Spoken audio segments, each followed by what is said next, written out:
Right, Matthew Round-Garrido, welcome to the podcast. Thank you very much. Firstly, I've got loads of questions prepared that we can go through about your journey, future plans, racing, America trip that I know you've been on, all that sort of stuff. But before we dive into that, do you want to give a little intro to yourself? Just a brief one. Yeah, so obviously my name's Matthew Round-Garrido. I grew up racing go-karts and eventually progressed into racing cars. It's basically all I've ever done. I'm 23 now, started when I was 4. Got into coaching when I was 13. So racing and coaching has basically just been my life. Um, and then started creating content properly last year. I've always wanted to kind of document my journey, and I've just started on that path of learning how to document stuff and post it online. So that's going pretty well. And obviously, we met through Louis' creator course, who I see him as kind of a social media coach to try and improve my that side of my game. So yeah, that's me. That's a good intro. Yeah, so pretty much we met through Louis Armstrong's Creator Club, and Matt's a race driver. I'm here trying podcast out, but we're both very much focused on creating content, aren't we? But anyway, but Okay. off the back of that, you said then that you started with go-karting Yeah. and then you moved on to cars. So Yeah. my brother did go-karting, so I was just wondering, do you have to get to a certain level in go-karting before you can then race cars? Not really, no. Some people will just go straight into cars. So there's no like real requirements um in terms of to get to cars. Realistically, it's just as long as you're bringing budget and you're like obviously if you just buy your own car, you can go race at club level and just go do it like that. So there's a lot of different ways to go about your racing. Most people would employ a team to run a car for them. But I've definitely heard of people just go straight into cars without the karting. But the karting is such a base foundation of knowledge that if you're going straight into cars, 100% you're lacking ability, you're lacking knowledge, and you're lacking the basics. So it makes a lot more sense, both financially and from a sporting side, to be learning at a young age in cheaper machinery rather than going and wrecking like even if it's a 6 grand car. That's is only a few people can just afford to be throwing that away. So you're much better off doing it in a go kart. Yeah, that makes sense. And then with go-karting and racing, you mentioned there about like the financial aspect. So I was thinking with sports in general in like the UK, Formula One is very popular, and it's probably not as popular as like football, but it's up there. But when you're younger, when you're growing up, kids going into racing doesn't seem anywhere near as popular as like your rugby, your football, those type of sports. So do you think that the barrier for people to getting involved is the money? 100%. I mean, at the end of the day, it's accessibility, right? So Yeah. say when I was at school, you'd be playing. I remember all through primary school, we'd play football every day. So Yeah. what do you need to play football? You just need a ball. So it's like what, £3 at Tesco or like JD Sport or whatever it is, Yeah. and then you got yourself a football, right? Probably like £10 now, but Yeah, with inflation, yeah. probably. But what I'm saying is that's super cheap relative to if you want to go karting. Even if you buy yourself an old beaten up second-hand cart and then you take it down to the track with like an old motor, you're still like to get a cart for under £1,000, like you're doing well, and then just the entry fee for the track is like £50 a day or whatever. So before you know it, you're racking up thousands of pounds, and that's just for the very basic entry level. Now that's just not accessible for the majority of people. Whereas compare that to Right. rugby, let's say, what are you paying to be part of your club? It's like £3 a week, isn't it? But certainly football is Yeah, like yeah, £3. it's nothing. It's That nothing. yeah, it's all about accessibility. So because the facilities are expensive, then obviously to to run the equipment's expensive, to purchase the equipment's expensive. That Yeah. straight away just knocks out 50% of the population. Yeah, it's a good point. It's a Mm. shame that really, isn't it, that not everyone's able to do it, Yeah. even if that passion's there. But do you pay £50 a day for races and then you just go straight into racing, or is there a certain level of training you have to do before? So if you wanna race in an official race, it over here in the UK, you have to do you have to have a race license. Now, in karting, that's called an ARCS test, and in cars, that's called an ARDS, ARDS. Um, so for both, there's a practical and then a there's like a theory and then a practical, where they're basically testing your knowledge for safety. And if you're like crazy slow, you're not going to pass because that's dangerous. So you have to have like a certain idea of like what you're doing. But other than that, and of course you got to be paying to do those tests as well. But other than that, once you've got your license, it's just you kind of rock up to a club race and you pay your entry fee and then you're in. And then national level and above that's a bit more complicated because you need to be entering the championship as well as each race. But Okay. yeah, yeah. So explain to me then the sort of pathway from coming in straight away. You start off with the go-karts, Hmm. and then you said there's national level. I don't know what would be above that. So what's the pathway? What pathway do you take, and what pathway could people take to? Let's just say to F1. I know we've spoke about this previously, and you said it's a very small percentage of people that make it there. But what would be the pathway? I mean, to be honest, there's a variety of pathways. There's not just one way that's just you have to do this. I've seen people from either end of the spectrum. Say myself, for example, I started karting when I was 4, like I say, and my mum's Spanish, so we had a house in Catalonia, right near where she grew up, and but the village down from our house had a go kart track. So that's where I started. I started karting there, but I never competed until I was 9. So that's 5 years of me just circulating.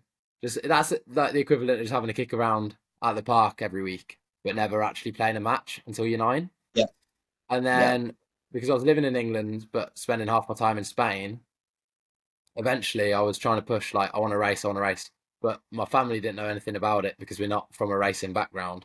So again, like my dad had to kind of research this world what we didn't know anything about, and eventually started kind of like opening up, and we just went straight into national level. We didn't really. It was like the first thing he found, so we just entered straight away, and we kind of skipped out the club level stage. We just went straight into national. And now, when I first went in, obviously, I was just getting smoked by everyone because it was high yeah, level. yeah. But what was good is that then that dragged me up. So you could say my entry to karting was obviously not competing for 5 years. That's quite strange because most people go in and just start competing. But then on the flip side of that, I've also seen I forget who it was, but it was the son of a footballer decided he wanted to be an F1 driver. So he was about 15, and I remember we were at this track in like near Grantham called PFI, which is the biggest track in the UK. And they came in on the helicopter, and he just went straight in with the biggest team, which would have been the like fighting for the World Championship and the European Championship. And he went straight out in the most like competitive cars, but obviously he just kept crashing it because he didn't really know how to drive yet. So there's What the fuck? That's mad. yeah, so it's mental. So, do you think? Because I suppose with any sport, you can pay your way up, but Mm. there's people that have paid football clubs to sign them when they've been rubbish. But a lot of the people that do make it to football didn't come from money. So with F1, would you say the people that have made it have had just the financial backing? It might not be the talent. So I'm going to kind of twist that a little bit, and I'm going to argue that it's actually very similar racing and football in the way that both of them require financial investment. Now, I agree with what you're saying in terms of a lot of players might not come from money, but the clubs, what The club academies still. they're in, they've still had to invest in that player. So what's happened is it's the clubs invested, and the club's paying for them to get training and paying for facilities, and sometimes we'll even be paying for boots and we'll be supplying kits and stuff, right? Obviously, it's a lot cheaper than racing, but the club's incentive is that there's a return on that investment. Because if you look at Grealish, like the Villa have just sold him for like 100 mil to Man City, that's clearly a profit on. They might have spent so many, like hundreds of thousands of pounds on his wages and everything over like a decade of him being there, maybe a few million, but that's still a huge return on investment. Whereas if you look at an F1 team, if they're to try and get a driver into Formula One, um, you're talking tens of millions, and then where's then the profit there? That like it's very like rare that they would get a profit on that. So the teams would rather just pick up drivers who have they've had their investment from their family, and then they can pick them up when they're in F2 ready to go for an F1 drive. Okay, but it still is the people at the top. They still are some of the most talented, but they've just been fortunate enough to have that backing. Yeah, so I think it's like you need the perfect storm, and I Mm. like to use Lando Norris as an example because I think Lando is so talented. He's like clearly an incredible driver, but he also had the financial backing. So without the one, he wouldn't have had the other because he didn't just get born as an amazing talented driver. So he had to Yeah, go practice, and just like a footballer, you'd be down at the field every day, wouldn't you, kicking a yeah, football? But the difference is not everyone can afford to be at the kart track every day because it's expensive. So he's clearly very good and very talented and has crafted that ability. But he has had an advantage over, like, there's certain drivers that I remember were unreal in karting, British champions, and then they didn't even get one day to drive a car because they just simply didn't have the money. So that's yeah. like insane how someone who I would have rated a lot higher than people who are in F1 now were not even given a single day in an F4 car. Yeah, Mm. that is a big shame. Oh my God, my cat. I'm gonna cut this bit out. I might have to get her out of the room. What's Or are your you cat just called? she's called Romelu after Romelu Lukaku. Because I'm an Everton fan and he was my favourite player at the time. He's like Um, a proper team slag, though, isn't he? yeah, he loves it. I think, I honestly think he was his best at Everton. Yeah. Well, he was quite good at Inter Milan as well his first year, but he was rubbish at Chelsea, rubbish at United. Well, Where did he come from originally, Lukaku? he was at Anderlecht, and then he went to Chelsea, and then West Brom on loan, then Everton on loan, then we bought him, and then he went United. Okay, all right. So, like, say that's another great example for Everton. That one person, that one sportsman, was then, I assume, you sold him to United for a big profit, didn't you? Yeah. So that's obviously we know how football teams make the Mm. profit. It's through buying and selling players and also from Mm. all the tickets. How do F1 teams make profit?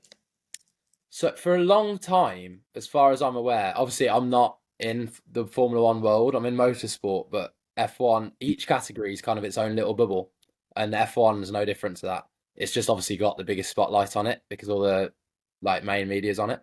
But from as far as I'm aware, teams weren't sustainable until just recently. So I would say like there was a stage where Ferrari and Mercedes were putting so much money into it, and the only reason why they could afford to do that is because the amount of cars they were selling out the back of it would make it profitable on the road car side. Okay. Whereas, whereas then if you look at Haas, like Haas wouldn't have been able to compete with that because they weren't selling road cars. So how could they make that money back? But now what they've put into Formula One is they've put in a budget cap, a little bit like NFL, like the American football, where Mhm. they're policing how much money they can spend. And since the Netflix and all this, like F1 popularity has just blown up. It's insane. So I remember being at primary school and people would think I was like a bit of a loser for loving F1. And now F1's like really popular and stylish, which is kind of funny how that turns I have around. noticed that. Yeah, I have noticed that, I must admit. as like a consumer who I don't really watch F1 if I'm honest, but it seems like everyone's into it now, and I'm there Mm. thinking I should start watching this because you look to what other people do, and Yeah. you do the same. You want to watch the same stuff, but it does seem like over the last 5 years it has become a lot bigger. Mm. I would even say less than that. I think I want to say the first season. Oh, okay, maybe like 2017. So maybe it has been about 5, 6 Yeah, years now. But you got to think what that's done for the marketability of these teams and these drivers, because now prior to that, if you were looking at, I don't know what the following would have been, but Hamilton, for example, on Instagram, and like yeah, obviously we know the level of like his social media presence, how much marketability that can bring. He's probably gone from like 1 million followers, and now he must be on like 50 million, right? So someone like that who was already a household name is just like gone exponentially bigger. And where then if you compare that to an IndyCar driver who might have had 100k before, they're still on like 100k. So it hasn't really changed. They haven't changed anything. Whereas the F1's just gone like boom, like I'm here now. And that's the thing, isn't it? yeah, Eyeballs create financial opportunity. So I yeah, suppose yeah. that, 100% yeah, attention. It's the monetized. the F1 teams now would be a lot more sustainable than before financially. Whereas before they were spending like, I mean, I heard stories of like 450 million for a season that like Ferrari and Mercedes are spending. Yeah. So, and now I think it's like, don't quote me on this because I'm not sure, but I want to say it's about 160 million USD that they're allowed to spend a season. Is it? Um, and obviously, like that now is a lot easier for them to bring in than what it was before. Oh yeah, I mean they should be making a good profit on that then, So, definitely. mm, So let me take you back then to when you first started racing. Now, obviously, you did mention it mm, before. You said that you got into it because there was a track literally by the house, mm, and that was going to be the question: what got you into it? But we know that it wasn't your family. It was literally just that there's a track by your house, just like mm. football. There could be a football pitch by the house. You had a Well, track. it was also like my earliest ever memory is watching F1 with my dad. So, like, Okay. I remember then dreaming about wanting to be an F1 driver. So I was obsessed. And then even if Le Mans or anything came on, would just like be glued to the telly. And then I got my big sister gave me her old PS1, and she had the Formula Nippon game, which is like the Japanese version of F1, and I would just be playing like that all day long. So already I always knew that I wanted to race. I was already addicted, and then it just happened that in our house in Spain we had a track just up the road. So kind of to keep me quiet one day, my mom dropped me off, and then that was probably a mistake because then I was just addicted. So yeah, that was So that. you fully established that passion Mm. for it. Yeah. And as a follow on to you've obviously found a passion and something you're talented at from a very young age, which isn't, if I speak for myself personally, that's not something I've had. So as I've got older and started to think about my career and stuff like that, I've had a lot of lack of clarity and confusion about what I want to do. With you finding racing at a young age, have you ever faced that issue? Have you ever been confused, had other ideas, that sort of thing? Never. Like I Never. feel so lucky because all I've ever wanted to do is race. Hmm. Um, Obviously, the ultimate dream has changed throughout the years because if you'd asked me when I was 10 where I saw myself when I was 21, I honestly thought I'd be driving for Ferrari and F1 at 21. So I was like pretty oblivious to how the world works. But now, like ultimately, the dream is still to travel around, race, and also coach because I fell in love with coaching. I never thought I would fall in love with coaching, but I did. And so I suppose it's just the competition and the racing in general. And now the dream would be still travel around, race at the highest level possible, and coach at the highest level possible, and do it all. Um, It's good. but that being said, I wasn't always good at it. I would actually argue I was really bad. But because I just loved it, that's then what made me get improve, and I got to a decent level because of that. But I definitely wouldn't say I was a natural at it. It's just by the Okay. time I was 11, I'd already been doing it 7 years. So obviously by then I was good. So I thought, oh yeah, I've always been good at this. But really, if I look back, I wasn't. I wasn't good at four. It's just because I was always doing it. Yeah, I think that's with most things, isn't it? Mm. If you do a lot of volume, you're gonna get good.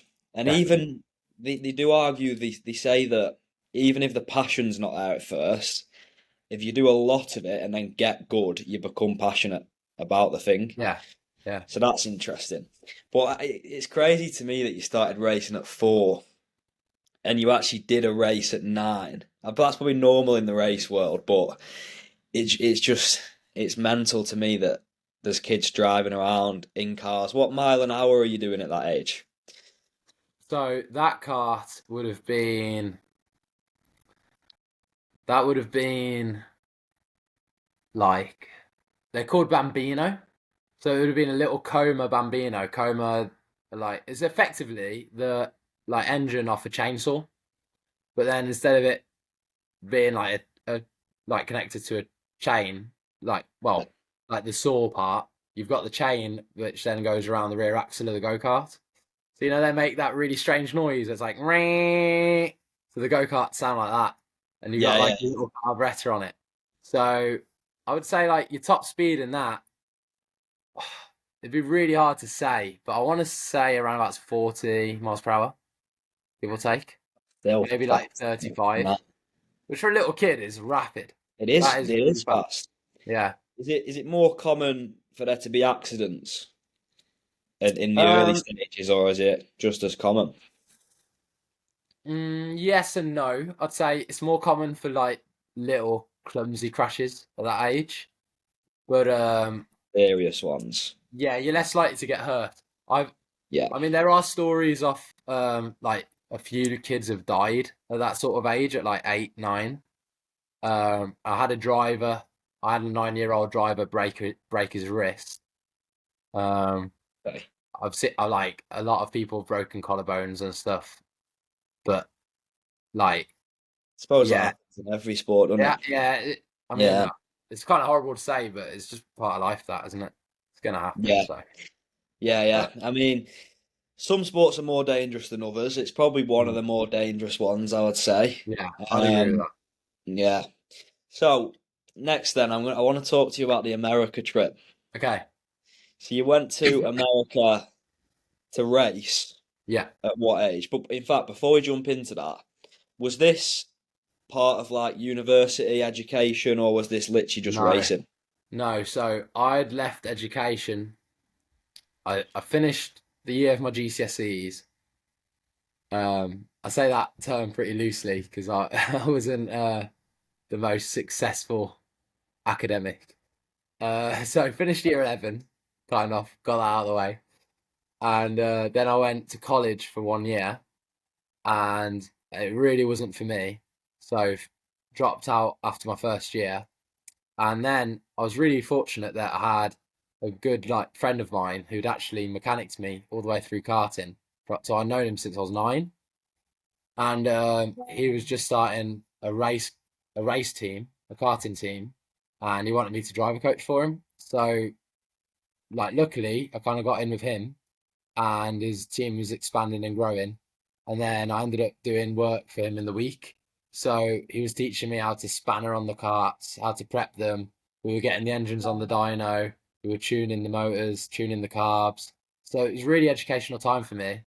And so I like the irony is I was getting paid to do that, and I see that as my biggest education that I've had in my life because it was like an apprenticeship. Then Yeah. that season I was racing in the Northern Irish Championship and in the British Championship in Formula Ford, which you'd have seen on my Instagram were like the cars without the wings, where the racing's always super close. That's why I've got so many videos because when you get up into the bigger categories, it's really hard to get close to the cars. So obviously, there's a lot less content of racing. Whereas in these cars, you can get super close because there's no downforce. So it makes for like really entertaining racing. Anyway, we won the Northern Irish and came third in the British. And at the time, there was this shootout called the Mazda Road to Indy, and they basically invited all the champions from across the world. So I was representing Northern Ireland, ironically, even though I'm English. There was like the South African champion went, the Australian champion, the Brazilian champion, the Canadian champion.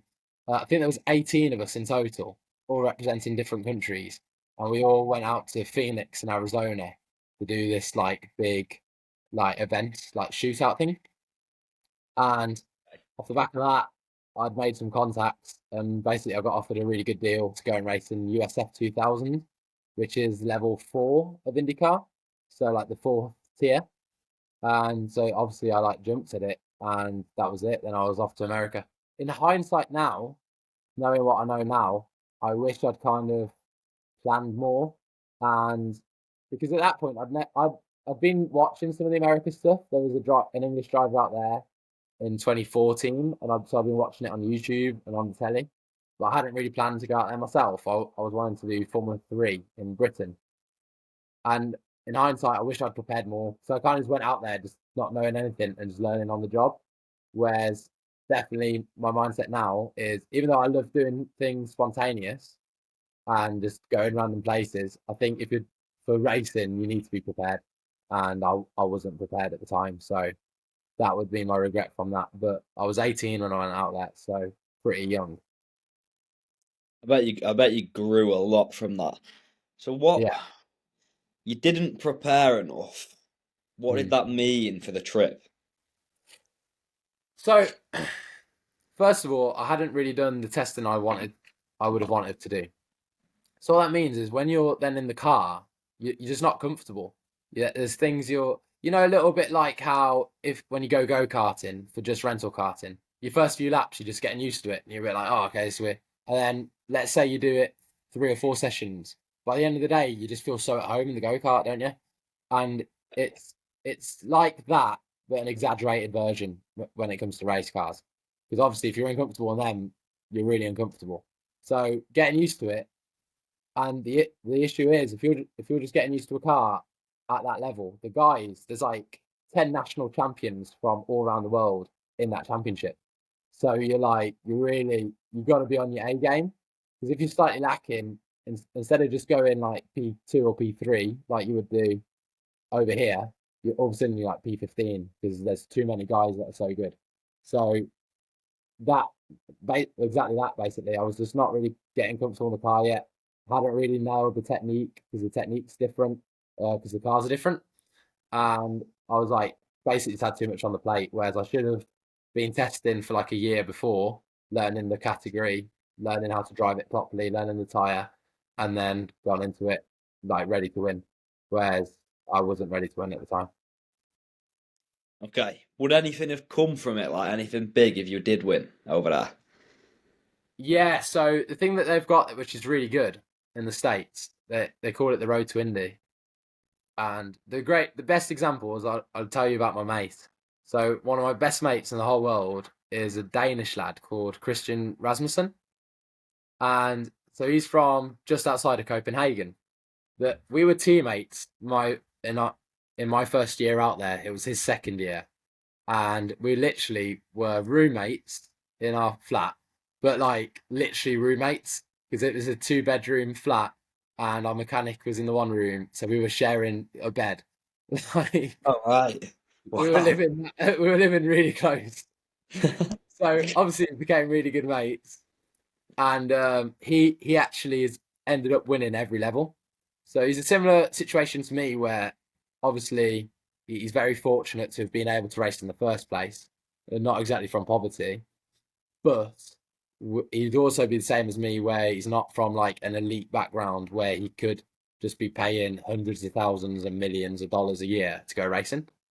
So obviously we were out there racing together, and he won USF, which is the fourth level, and I think the prize for winning that is like 400,000, and you carry that into the next championship. So then he won that one, the third level, which was called Indy Pro at the time, and then the prize for that's like 900,000. So he carries that to the second level, and he's just won that now, and the prize is about $1 million. So he'll be carrying that into IndyCar, hopefully, we'll see if he gets a seat. But if he does, which he deserves it, then that's it. He's basically winning. He's won his way up. Whereas if he tried to do that over here in Europe, he would have won, but you don't get anything for it. You don't get any financial reward for winning. It's just you get a trophy and a high five. That's it. It's mad. That's a lot. That's a lot of money. So you said he carries it on. So the Yeah. 400k when he won that, was that Mm. secured, or is it like, do you risk it when you go to the next level? So you And don't get paid it. The sponsor, the championship sponsor, will pay your team it for the next season. right, So then you don't have to worry about finding your own sponsors. So it's just your season, or most of your season's covered. Depends on how much testing and stuff you want to do. But yeah, obviously financially that's such a relief rather than having to go and find 400 grand. You know? that is mad. I didn't realize it was that much Yeah. money. Oh, Well, I mean, it's not in Europe, is it? From what I know, there's not much it, money incentive in Europe, but I didn't realize so there was. in Europe, the issue is it's more expensive, but you don't get any money for winning. So, Yeah. so for example, if you want to go and race in Formula 2, like if I wanted an F2 seat, I'd have to find about 5 million for the year. Well, I'd have to be paying the team 5 million, and it's yeah. So then that to put it in perspective, that's then how it becomes so elitist because how many people have got 5 million they can just pay a team, you know? That is so much money to pay for a Yeah, year. yeah, Wow. That's interesting. And then you did achieve British champion. yeah. So is that your greatest achievement in racing? Um, so the championship I won was a national championship. I'd say I'd say my probably the highest level was the Formula Ford, the Northern Irish Formula Ford Championship, because it's cars, and even though it's just Northern Ireland as opposed to England, Wales, and Scotland, uh, like the karting stuff, I was really young when I won that. So and the level is not really that high, so there, yeah, I would say the Northern Irish Formula Ford would be my biggest racing achievement on paper. Um, Yeah. yeah, it's very hard to say because then I'll have had some podiums in like USF, which is obviously the fourth level of IndyCar racing, so that's a higher level. But then I never won the championship in that, so it's obviously not. It's just how you sort of value it, isn't it? The Yeah. different. Well, the thing is, like to win a title is the ultimate, isn't it? So you want to be that's what on the trophy that's engraved. You get remembered. Whereas for like finishing third in one Grand Prix race, you don't that Yeah, you're not okay. Yeah, if you watch back the race, you see you came third, but it's not on the list forever. You know what I mean? yeah, that makes sense. Mm. But So you've had. Would you say that's the highest level, the USF, but not your greatest achievement? Your greatest achievement was yeah, yeah. national Just champion. because I never got the results that I never got the results that I felt like I was capable of. Right. So, whereas obviously when I was still doing the Formula Ford, I won the one championship. And I won races in the British Championship of that. So you could argue, okay, you should have won the British as well, but still, like winning, I won one of the championships, right? And I think a championship is a lot more valuable than we're just winning races or getting podiums, even if I got podiums at a high level. Yeah, I'd agree. I'd agree. You want to win, don't you? You want that first Yeah, place. definitely, definitely. So, with not with the dream when you were younger being F1, and Hmm. that always being the dream, and then not getting to that level, did that like affect you in any way? Or did you just Um, accept that it was a financial issue compared to a talent issue, not being good enough? I think that I I mean, I think every driver, because you gotta look at it like this as well. There's 20 guys get to drive an F1 every year, and out of those 20, how often is it that there's a new driver? I mean, this year there was three rookies, but normally it might be one rookie, or sometimes there's no rookies. So that's out the whole world. There's like 7 or 8 billion people in the whole world, right? And if you ask pretty much any lad, do you like racing? Would you like to be an F1 driver? Everyone's going to go, yeah, racing's sick. Yeah, I'd love to be an F1 driver, right? Mhm. And of course, some kids will take that more seriously than others. I was obviously on the more serious end, but then there's always a time where obviously you realise you're not going to make it in the Formula One, and I suppose for me that came a bit later than than the norm. The norm was probably you like just get told, oh, there's no way I can afford karting by your dad, and then that's it. That's dream over. And then some kids will go and race go karts at a low level, and then it's like, okay, that's it. And so like you're realizing at 9, 10 that you're not going to make it. Whereas I'd kind of been given some reassurances of like what that I was going to get to a certain level in the IndyCar side, and then I was let down, and so then I was kind of like already in my 20s when I was kind of like realizing it. So that's a bit more difficult because it feels like I've already committed and sacrificed a lot. But the truth is, I've still not really given up hope. I'm still working every day towards my goals. I'm trying to every chance I get, I'm trying to get in a car. So I'm still driving. I'm still not like relatively. I'm not that rusty, and I'm trying to coach when I can. And when you're coaching, you're using the same part of your brain as driving. And on top of that, I'm trying to build myself as a brand as much as possible, which is only going to increase opportunity as opposed to decrease it. So Yeah. I could say there's there's part of me where you could go, oh, how upset were you when you realise it's not going to happen? But then also part of me still believes, and to an extent, I'd rather still believe and still be going for it, because if you shoot for the stars and land on the moon, then that's still an achievement, right? So I Yeah. think even though it's a bit, you could argue it's self-deluded. I'd rather be self-deluded and then doing the most I can, as opposed to just give up. Because if I had that mentality, then I'd probably just do nothing, and I don't like the thought of that. So, I think you need to be mm, that way, 100%. yeah, yeah, At the end of the day, you still believe in and still going for it, even if it's a very small chance. There's still a chance. yeah, If you don't definitely, go for it, there isn't. So yeah, yeah. I think you should So, still keep it there. But it's good that you're monetizing the career a different way, and you are mm, thinking, if I don't make loads of money from racing at a high level, you've got the coaching. So then, yeah, exactly. what are the plans for the coaching business? How big do you think you can make that? It's really hard to say because I'm so early doors in it. I I had a position where before I went to the States, so I was basically coaching for one karting team.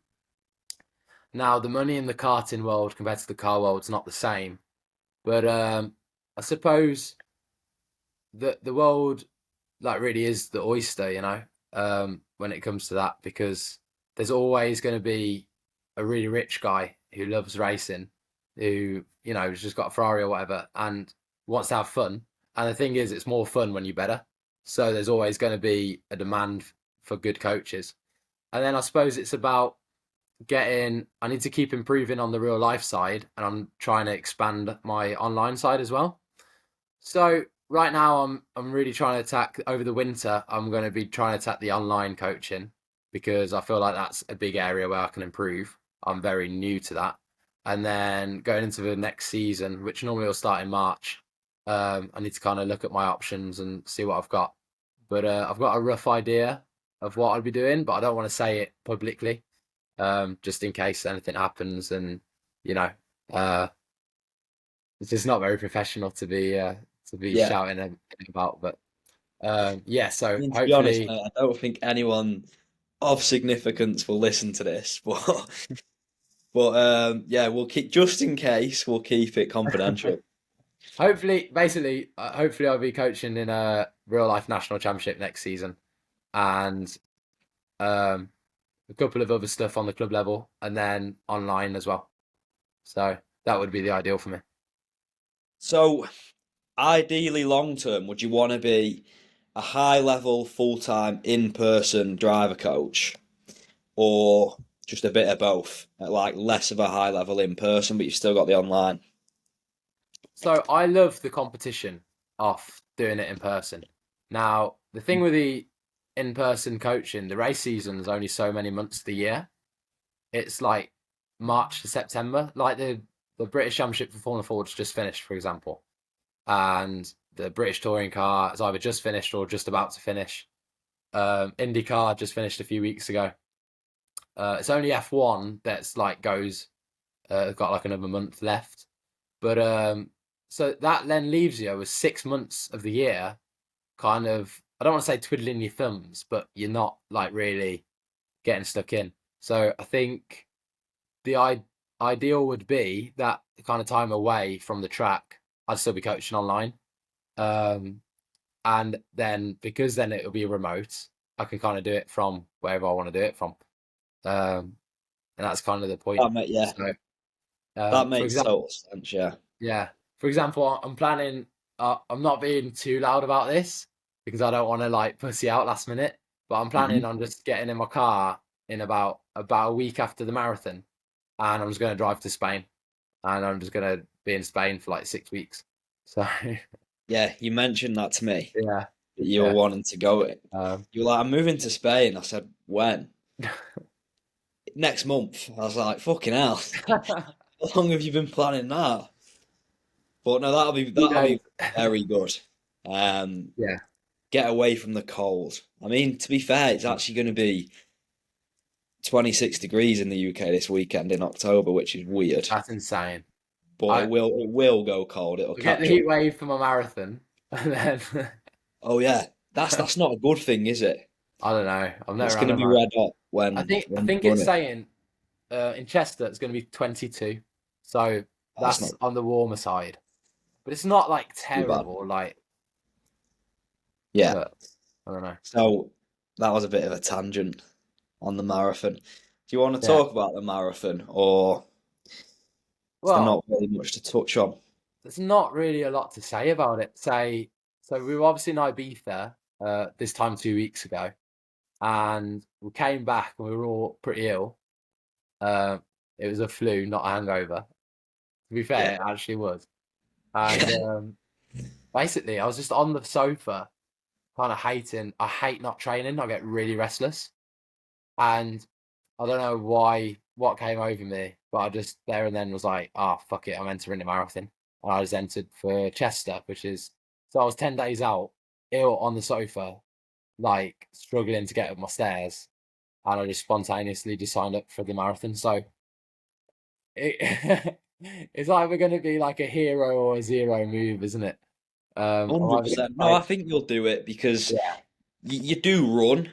You might not have had proper mm, training, but you've got that base level of fitness. yeah, yeah, But I can see that you're spontaneous because you did the America thing. That was very yeah, spontaneous. The marathon's spontaneous, and then moving to Spain is spontaneous. yeah. So that's a trait. What? Whilst we're talking about traits, this is a question I had. What are the three most important character traits for like a high level racer? For a high level driver, so I would say intelligence, because you need to understand what's happening around you. You need to understand where you can be better, what your weaknesses are, where the strengths of others are. Consistency, and I mean that in the driving term. Like you need to be obviously fast, but there's no point saying that because that's an obvious one. But the consistency is very important, and then probably have good discipline, because the thing with racing is that sometimes you can be winning and like you're on top of the world, and then you might just chill out and let off. And I'd say this to a lot of my like drivers that I coach, where I've had it so many times where my guy's P1 at the race weekend, and he's like, "Oh yeah, I'm already P1. Like, I don't need anything." I'm like, "No, because we've not maximized the performance. There's still things what we can chip away." Whereas when you get a driver who's super disciplined, it doesn't matter that he's P1. He wants to go better because he's just like disciplined to want to improve each session, each race, every time out. So I'd say that's very important because once you start getting up the high levels. And I'm sure in IndyCar and Super Formula, and especially in Formula One, the level that these guys are on is just like animalistic. So you have to have that discipline to keep improving. Otherwise, you're just going to get left behind. Yeah, I can imagine.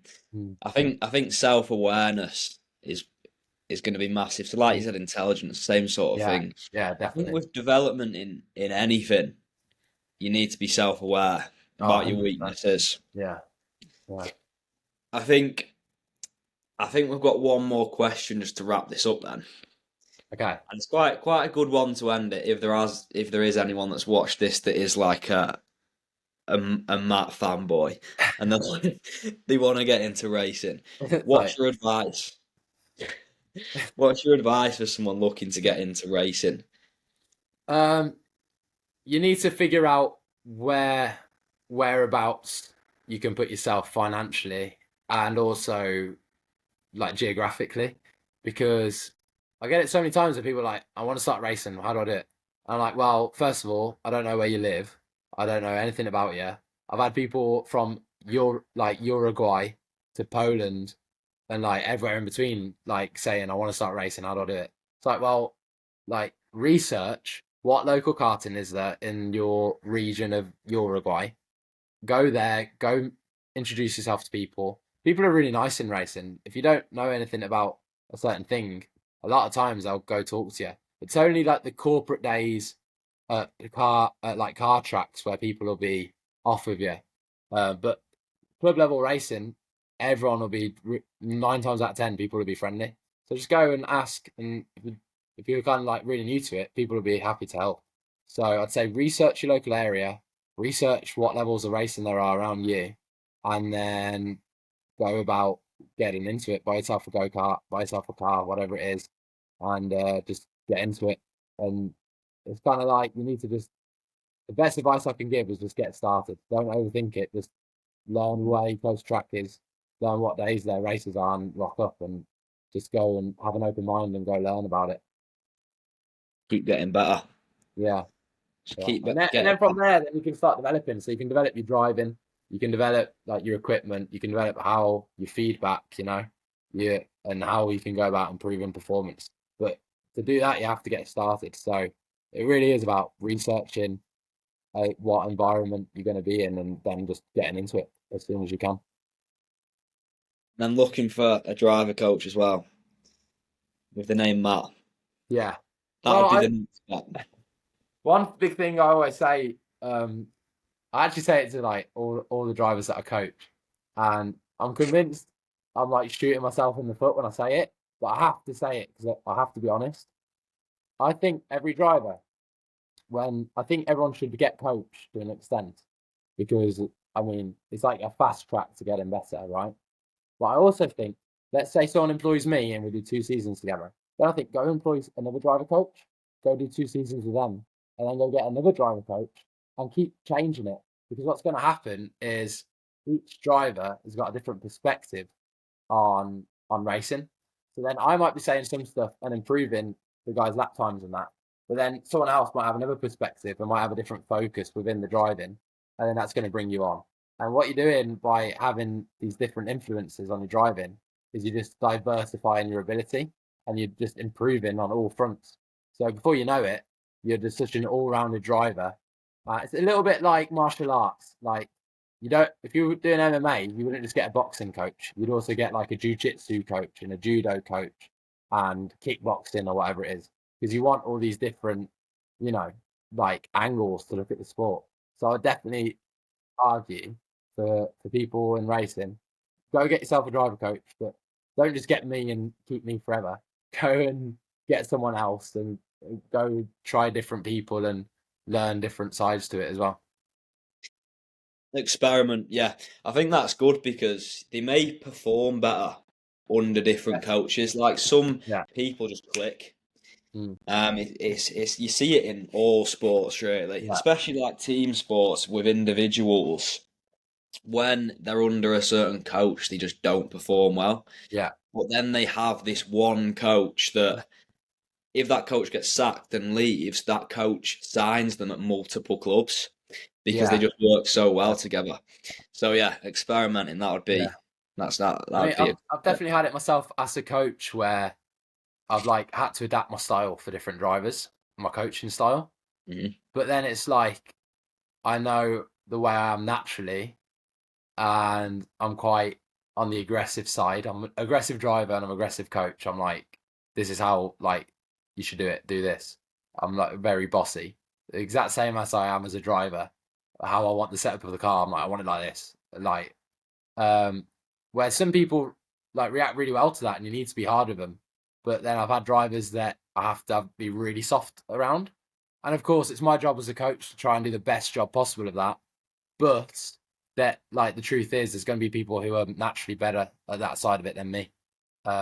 So, like you say, there's different drivers will click with different mechanics. Different mechanics will click with different team owners, and different coaches will click with different drivers. It's everyone to have, and this is the thing at high level, you need everyone to gel together. So to really maximize the most out of everyone, whether that's one approach or another, it just needs to be everyone needs to be on the same wavelength, and that's something that again, just as a driver, I think it's important for myself as a driver coach to be as diverse as possible and be as good at that as I can be. 100%. Mm. Very good point.